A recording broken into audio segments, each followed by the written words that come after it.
Yo les gens, nouveau vlog. Donc comme je l'ai annoncé dans la dernière vidéo, donc là je suis à quelques heures du départ pour Abel Tasman.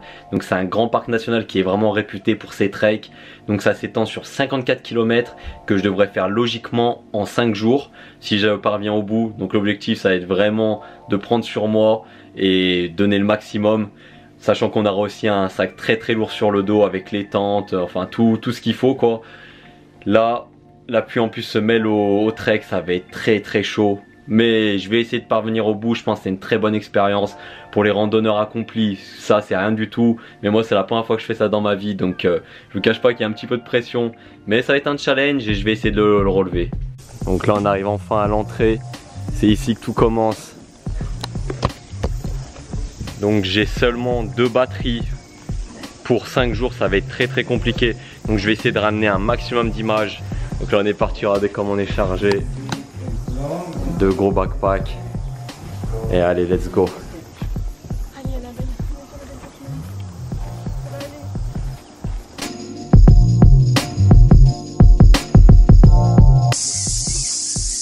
11 km 8 aujourd'hui.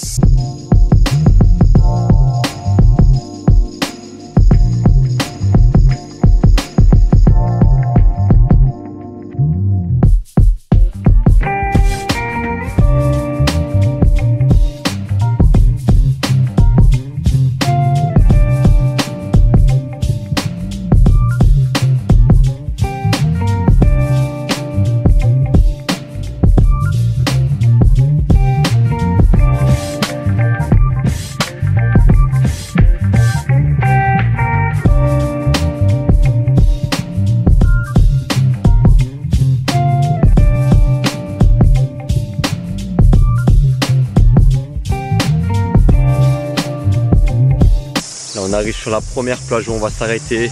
On est déjà quasiment à la moitié de la première étape. On a fait vraiment un très gros rythme. Regardez, wow, casser la gueule. Magnifique plage.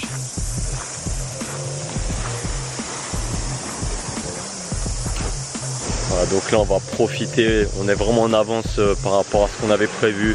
Ce qui est pas mal, voilà, c'est qu'il y a des toilettes qui sont quand même disposées un peu de partout. Donc c'est bien pratique.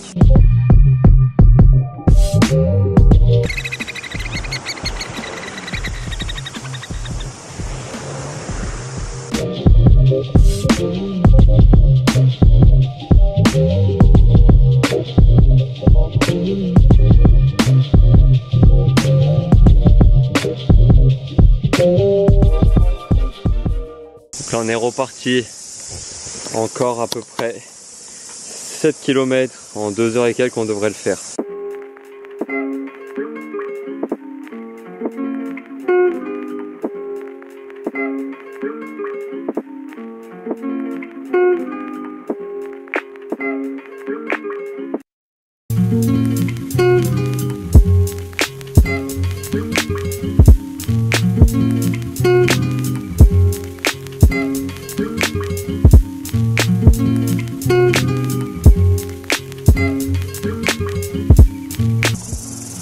Regardez-moi ces magnifiques plages.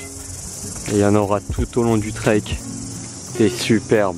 Plus que 4,6 km avant d'arriver à la fin de la première étape. Avant ça, je pense qu'on va aller voir ce petit point d'observation. Là du coup je les ai un peu distancés. On a décidé d'aller chacun à notre rythme. Ça nous permet comme ça d'avancer. Parce qu'on a des affaires qui sont plutôt lourdes, donc c'est assez compliqué. Donc là je les attends et on va voir ça.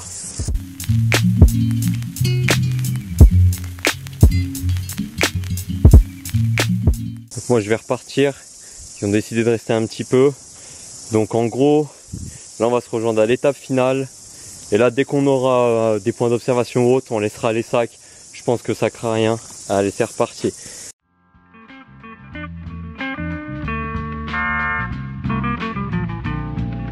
J'ai oublié ma tente au point d'observation et j'espère vraiment qu'ils me l'ont récupéré. Sinon je suis dans le mal là. C'est bon, ils me l'ont rapporté. Heureusement, je dois pas refaire une demi-heure de marche.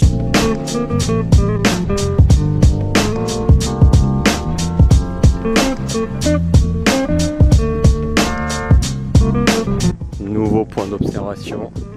Il est génial, franchement. Regardez les 2 plages qu'on voit au fond là. On a traversé tout ça. Donc quasiment là j'arrive au bout. Donc 11,9 km. C'est dingue. C'est somptueux là, je vais rester un petit moment ici, on est vraiment en avance pour ce qu'on avait prévu. Il y a un petit coin calage comme d'hab.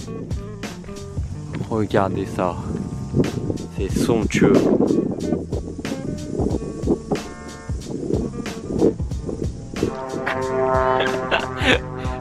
L'arrivée des champions.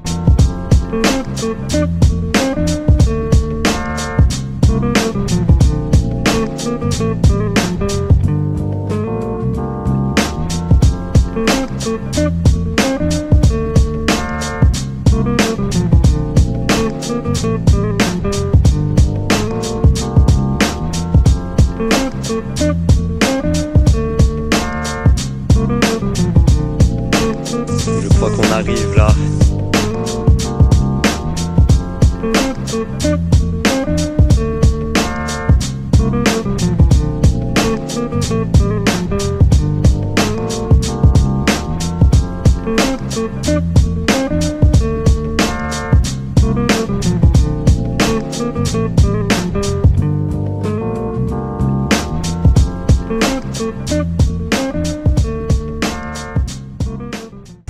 Et voilà, on est enfin arrivé au campement. Là on va passer la première nuit.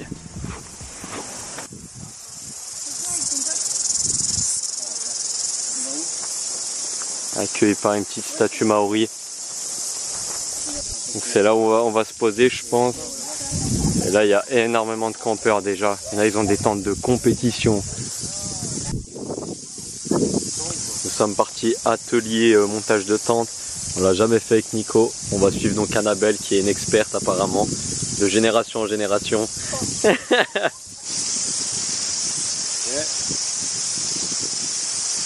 Donc voilà où on en est avec Nico. On a commencé depuis quelques minutes. Et voilà le résultat, c'est ce que ça devrait donner. On va voir si ça va ressembler à ça. Franchement ça va, 17 $ le prix de la tente, donc vraiment cheap. Et voilà la gueule de ma tente, elle est un peu bizarre mais c'est en cours de finalisation. Et voilà, regardez le produit fini. Je suis fier de moi. Vue sur la plage, bon il y a quelques arbres mais ça le fait carrément. Et voilà, bien installé là, tout est carré. Donc là j'espère que j'ai passé une bonne nuit avec tout ça, même si ça va pas être le top bien entendu. Je vais vous filmer un peu les lieux, mais franchement je suis bien surpris, je m'attendais pas à avoir autant de confort entre guillemets. On m'avait dit que ça allait être terrible, je sais pas comment on me l'a vendu. Et déjà voilà, il y a des toilettes, il y a des pièces pour changer, c'est vraiment impeccable. C'est vraiment pas mal, je m'attendais pas à ça. Grosse surprise là, il y a la Wi-Fi, c'est un truc de ouf. On peut pas tout faire, mais au moins envoyer des messages pour se tenir informé, ça c'est pas trop mal. Donc là je vais aller prendre une petite douche, là il y a une douche sur la plage. Encore une grosse surprise, à la base il devait rien avoir. Comme quoi il faut pas écouter les gens et aller voir les choses par vous-même. Voilà, donc là j'ai pris la petite douche sur la plage. Franchement ça fait du bien, elle était un peu fraîche, mais ça fait largement l'affaire. Pour ce qui est de l'hygiène, on avait prévu des lingettes pour ça. Mais si on a à chaque état des douches comme ça, c'est impeccable. Pour la suite du coup de la belle Tasman, là les 4 prochaines étapes, je filmerai vraiment s'il y a des choses intéressantes, un peu le début des étapes, et si vraiment je tombe sur quelque chose de joli, je filmerai. Je pense que vous avez compris là que comment c'était un peu, les décors ils changent à chaque fois entre plage, nature, jungle, un peu, vraiment super. Donc là maintenant je croise les doigts pour que la météo reste comme ça, surtout qu'il n'y ait pas de pluie. S'il y a la pluie, bon on s'adaptera, mais pour le coup j'espère vraiment qu'il n'y en aura pas. Et les prochaines étapes, on va essayer de se donner au maximum encore. Au coup ça, on s'est acheté un petit truc gonflable, franchement c'est bien pratique. On a rajouté quelques affaires pour le rembourrage. Sinon pour ce qui est de la première étape, franchement ça s'est très bien passé. Ça a été bien plus facile que ce que j'avais imaginé. Je suis plutôt sportif donc ça va au niveau du physique. J'ai eu un peu plus galéré, c'était au niveau de mes bretelles en fait. J'ai juste un S-Pack en fait, donc c'est pas vraiment adapté pour les randonnées. Mais à la base voilà, je pensais vraiment pas faire un trek de 5 jours comme ça avant d'arriver en Nouvelle-Zélande. Donc prochain PVT, sûrement je prendrai un backpack avec moi. Donc quand vous faites à Belle Tasman, vous avez deux possibilités de dormir en hutte. Donc les huttes elles sont un peu plus loin, je vais pas aller les filmer mais ça va, c'est vraiment, ça passe crème. Le problème c'est que en gros c'était full, donc nous on est parti en mode camping comme ça pour vraiment le faire tous ensemble. Mais aucun regret en tout cas. Voilà, donc là on est en train de se faire contrôler au niveau de si on a payé ou pas. Hop. Donc oui, ça j'ai oublié de vous préciser. Pour les 4 nuits de trek qu'on va faire, donc il y a 5 étapes, 4 nuits donc, c'est $60 au souvenir, je vous reconfirmerai ça. Donc bien pensez à payer, parce que si vous venez en mode sauvage comme ça, vous allez forcément vous faire contrôler par le ranger. Bon là c'est la douche froide, le ranger il vient de nous dire en gros que les 3 prochains jours il allait pleuvoir. Ça va être la galère. En gros il nous a dit aussi que les tentes n'étaient pas adaptées, qu'on aurait dû acheter quelque chose d'autre. Donc bon, prochaine fois on essaiera de mettre le prix parce que là pour le coup on va ramasser. Ça va être préparation des premiers repas. Ça va être à base de nouilles et soupe. Ça va pas être la folie mais ça fera l'affaire. Voilà, donc on a enchaîné sur un petit Uno, j'ai tout gagné bien entendu. Oui, bien sûr. Alors, qu'est-ce qu'on a fait aujourd'hui, Annabelle? Bah, aujourd'hui, on est parti d'ici et on a fait tout ça. 11,9 km, ouais. Voilà. Encourage, exactement là où nous sommes. Et nous faisons quoi demain? Demain, bah, on va passer là, là, et on va dormir à Barbet. Barbet, seconde étape. Combien de kilomètres? C'est marqué, non? Non. Bon, ça sera la surprise demain. Si, là. 3h, 8,4 km. Bah, petite étape demain. Petite étape. Super.